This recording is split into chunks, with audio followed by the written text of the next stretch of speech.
I think a lot of people associate manifestation with doing something. And that's because it's often said so, right? You make a decision and then you take aligned action or you take inspired action, which to an extent I can agree to. But I I used to agree to the whole inspired action thing, but my fundamental belief is you don't need to do anything to get what you want. And I stand by that. And I believe that wholeheartedly. People will say, well, you can't just make a decision and not do anything. You can't sit your ass on your couch. Well, you kind of can. The reason I say that is because I've done that. Um, my careers that I've found or worked, they came to me. I never applied for them except for maybe once. And even then, when I applied, I didn't care. I didn't even care to update my resume or perfect it. I just applied, one click applied kind of thing, right? But I didn't do anything. The job of mine that, catapulted into my career, I didn't apply. They found me online because I had an account with Indeed, and they messaged me and said, "Hey, we found your resume. We think that you have some skills that we think could be an asset. We'd love to interview you." I got the email, and at first I thought it was a scam because I was like, "What?" And mind you, this was months after I had been applying and applying. And mind you, so this was when I first discovered law of attraction, and I was trying to manifest a better paying job because I was jobless, I wasn't working, I wasn't making money, none of it. So I said, all right, well, everything's working in my favor. I'm gonna manifest a great job. So I was actively applying for jobs, thinking, okay, well, I have to get it because I'm in the right state of mind, right? So I applied and applied and applied and got rejected from all of them. Um, or, I was either too qualified or I was underqualified, or they just went with someone else's resume or whatever the case was. I kept getting rejected. And I thought, well, you know what? I'm tired of trying.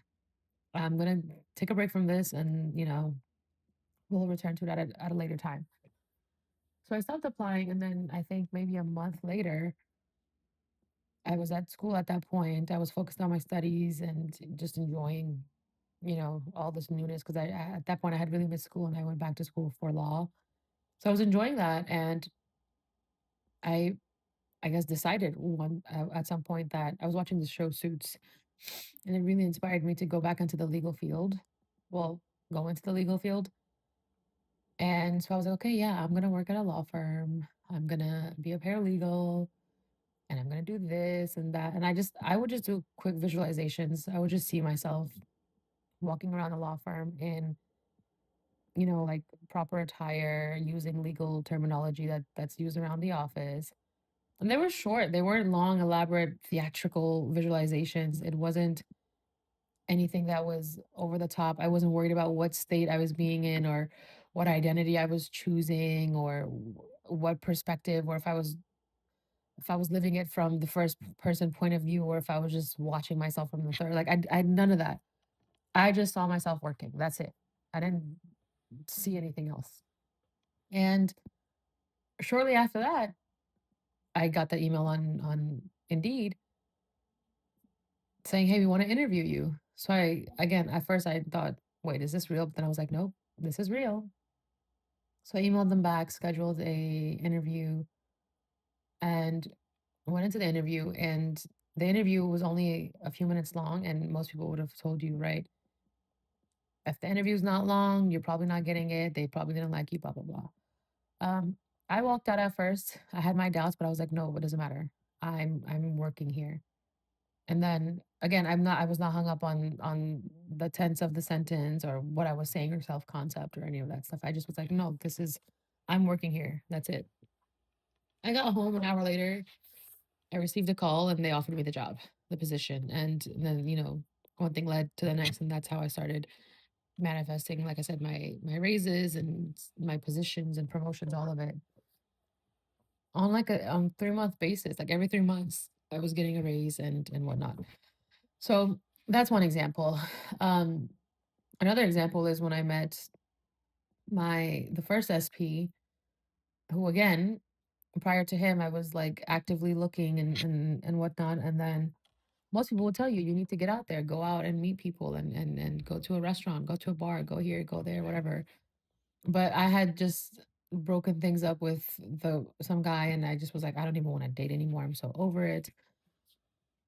But my friend was like, no, you need to, just get yourself back out there. So I guess this is, I guess, inspired action, if you will. I don't know. Um, and the reason why I say I don't know if it's inspired action was because I wasn't inspired to. I was kind of forcefully made to download the app because of my friend. I didn't want to, but I was like, all right, fine. Like if you're gonna force me, right? I wasn't looking forward to swiping and starting up, conversations that are kind of boring. It's, hey, how are you? Great, how are you? And how many people in your family? What are you looking for? Like that's just so daunting. But I did, and just as I was about to delete the app, a few days later was when I met the guy, and then that just went into its own thing. What else? It's just there's so many things, right? Like if you really believe that you don't need to do anything. People that say that are it's because they believe that. It's because they felt like they had to take some kind of action and so it worked for them. But me, I don't. When I got my car last year, I didn't look for it. Actually, even before then, when I had sold my car that I had in 2023, and I there was a new car that I wanted. It was a new model and it was electric and all this. And I was like, you know what? I want that car. I didn't apply for it. I didn't look into it. I didn't even know it was out yet at that time when it finally did come out. I didn't do anything. One day my brother-in-law calls me and says, hey, we have this car, we have this model, it's electric, I think you'll like it. Do you want me, do you want it? I can, send you an application and whatever, whatever. I was like, yeah, I guess. Send me the information and then the next thing you know, I have a brand new car. And that happened um again 2 years later, last year, when I got a new car. Again, I didn't apply. I wasn't looking for new cars because I was on a 2-year lease. I didn't I didn't care about any of it. I just was like, I didn't even think about it. I wasn't actively looking for a new car. I wasn't manifesting a new car. I just was like living my life. I was actually on vacation in Hawaii at the time. And again, my brother-in-law calls me. He's like, "Hey, we have another car. Your lease. I know your lease is coming up to an end, and if you want, we have the newer model, new year, and everything. I can get it for you." I was like, "All right." You see, like I didn't do anything. I didn't look. I didn't reach out to him, say, "Hey, he just was like, it's here, right?" And he called me and got it taken care of. There have been some other situations where, again, like with careers, people reaching out to me, finding me, recruiters or people that are looking for their company. They're like, "Hey, we found your resume," or we. I guess if you really want to get technical, me having like the Indeed account, but when I took that step, again, I wouldn't call it inspired action. I did it because I was like, "Oh well, this is how I'm gonna find a job." It was almost out of like a necessity, right? And I don't think, speaking of inspired action, I don't think that all action has to be inspired. I think that's another limiting belief because if you sit here and tell yourself it needs to be inspired, first of all, you're saying that there's something outside of you that knows better or more than you and it's going to guide you intuitively. Okay, fine. You want to call it your higher self, you want to call that your God, your consciousness, whatever, right? But to me, that's separating you and from the person who's making the decision, which I don't think is true. I don't It's not separate, right? That's what we've been teaching and what we've been learning. Um but then further to say it's inspired, I think just kind of takes away the authority of it. It kind of just leaves things up in the air. At least that's how I see it. And and then like taking away the concept of taking action, which again, I don't think there's anything wrong with taking action at all. Some people will say, inspired action is when you realize you didn't even take it, which I've said that in the past, and I don't agree with myself anymore. I at that time it made sense to me, and I can see now why I thought what I did. But while it's action that you don't think about and it can align for you, yes, again, like I said, I stand firm on you don't need to take action. But if you're going to take action, it doesn't need to be inspired. If you know what you want to do, you have that knowing, that conviction, then do it. Right? I was talking to someone, I call it, it's knowing action. Like, you know what you're gonna do and you're like, hell yeah, I'm gonna do this and I'm gonna get the results that I want. When you have that kind of stance, nothing's gonna bother you. And the reason I say that was because when I was in Switzerland and the moment that things kind of not clicked, but when that led to me getting back together with SP at the time, I was in the middle of Interlaken and I felt amazing and I felt great and I was just enjoying my life and the scenery that I was in and just being in Switzerland, I was really taking it all in. And in that moment, I decided that I wanted to text him after I had decided that I was never going to talk to him again and he had to be the one to reach out first. In that moment, because I knew there was not a single second of doubt, there wasn't a back and forth in my mind. There wasn't a should I do this? Shouldn't I do this? There wasn't, you know, that noise that usually comes in when you want to do something, right? Especially if you're newer to this and you're like, well, how do I know if it's inspired action or not? Or how do I know if it's, and again, back then I would say inspired action was like if you just do something and you don't think about it. And I think at some point I did say my action in Switzerland was my call to like text him was inspired, but when I look back on it now, it wasn't inspired because I knew exactly what I was doing. I knew exactly that I wanted to do it. It was all coming from me. It was a decision. It was a solid decision that I wanted to text this guy and I knew it was going to work out for me and I didn't care about anything else. And I got the results and it did work out because I had that knowing that is going to because I decided that it was going to. That's what I mean. I think that's where the difference is. Like I said, I'm more of the I'm more for you don't need to do anything. You really don't. Um, the second guy that I met, I didn't do anything either. I just put the intention out that I was like, you know what, I'm gonna meet a man who's this, that, and the other. And then I met him 3 days later. Again, I didn't look for him. I didn't download an app. I didn't go out to a restaurant or to a bar to date. I didn't do anything. He just came to me, right? Um, which that'll be another story for another day. But that's how it kind of works. Like you don't need to do anything. Things happen for you when you decide when you make a decision on what it is that you want to experience and get out of life.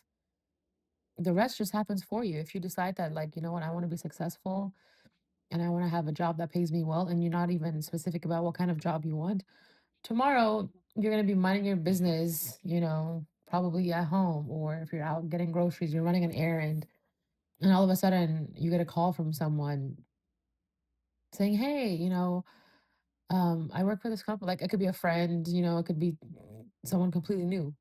That happened to me recently. I'm just, minding my business at home, and I get a call from um, a recruiter that I had spoken to last year saying, hey, we have a position, and, I wanted to know if you're interested. The job is this, and, they really loved you, blah, blah. Like, again, I'm not applying, I'm not doing anything. These, like, are opportunities that are coming to me. And if you want to, like, really get to the root of it, okay. I mean, even him, though, I don't even know how he found me. But we got in touch last year and we've been in touch since. But I actually haven't spoken to him in a little bit. But he just randomly thought of me, you know? They thought about me for the opportunity and they reached out to me. That's what I mean. If you really have that conviction and knowing or whatever you want to call it, nothing is going to keep you from your desire. Nothing. I promise you. Like, you can quite literally just sit on your couch all day long and have you could become a millionaire like that. I can give you one example of how that could happen. You could probably have the last $5 in your bank account and you decide with absolute freaking conviction and knowing, I'm going to become a millionaire. You take that $5 that's sitting in your account, your best friend comes over, your brother, your someone comes over and says, "Oh my God, did you know like there's a new meme coin out and it's at point 0.0000001. You could purchase them right now." Da, da, da. You're like, why not? I have $5 left, might as well, right? Boom, you invest it in a month. That thing, I don't know, quadruples, quintuples, whatever the hell, it blows up like an NFT or something, and now you have all this money in your bank because you decided to invest that $5. Now, 3D people would be like, well, that's not really logical, and that doesn't really happen often. Sure, but that's what you believe. If I really believe that I could sit here and become a millionaire just by laying on my couch, I promise you, you will. But it's you that has to believe it. Not your mom, not your dad, not your cousin, not even your boyfriend or your husband. You need to have that conviction in yourself that your life is working out for you because it is, because you said so, because it's your life, it's your kingdom, as they say. Only you have power over your kingdom. You're the ruler. Does a king ever go and ask his, I mean, well, maybe that's not a great example because I know like Caesar had his right hand man, but even that guy failed him. Et tu Brutus, et tu Brute, you know? But like if you really had knowing, you would just go and be like, all right, I'm gonna decide this today, and boom, it's done. And watch, like, why not just test it out for yourself? Why not just do it just to because you can and see how it works out? And okay, if it doesn't work out, then at least you tried it, right? But if it does work out, well, hello, look at the endless possibilities that we have now. I don't ever want to do anything. That's why, like, my whole point in all of this is to not make this just simple and easy, but it's to make it so convenient. Like, I don't want to work. I don't want to work physically. I don't want to work mentally. I don't want to work spiritually. While my physical human body is still catching up to that, I can see how there have been a lot of changes, though, from my beliefs in the past where I thought I had to work to do something. No, I traveled through Europe and other parts of the world all summer last year without working. And I was always, like I said, taken care of and paid for. So that belief is more in me now, right? But I don't want to work for anything. I just, I'm here to have an enjoyable experience with maybe some contrast if that's part of my belief in my journey and the ups and downs of life. But I was not set here to work. I worked, I got the experience of it, but I don't like it. And I realized it's not for me. I want to do something on my own terms. I want to enjoy the world. I want to enjoy my experience. And I want to do it in the easiest, quickest possible way. And while I've got the easy part down, I am close to figuring out the quick part. I am like on this verge of figuring because I've been having downloads about time, and I feel like I'm right there with figuring out exactly what or how, like, the time lag, the time part works as far as manifestation is concerned. But that'll be a later episode. Anyway, I guess that's all I'll have to say about that. Just you don't need to do anything. You really don't. Wouldn't you rather not do anything also? Like, do you really want to be out hustling and bustling? No, that's not fun. You could use that time to go like work on do something that you're passionate about. Go see your friends or your family. Go on vacation, go. I see people who vacation once a year, if that, and they have to like put in time and they have to work all their hours to make sure they get their PTO. And it's kind of sad. Like, I don't want to live my life bound by some freaking PTO. Last year I went to I don't know how many different countries with the span of like I think 6 months, and I'm like, damn, most people can't even do this in a span of 6 years. And it was a very freeing feeling. I'm not saying that to up myself. It's just I got a taste of it and I realized I don't ever want to taste anything else. I don't ever want to be bound to PTO again. If I'm going to go somewhere, I'm going to go. I'm not going to sit here and ask for permission. I don't give a crap because it's my life. It's my experience and it's your life and it's your experience. So you go out there and you make a freaking decision and you hold on to that decision and you tell yourself you don't need to do shit. Shit will be done onto you and boom, life of your dreams. Easy peasy, lemon squeezy.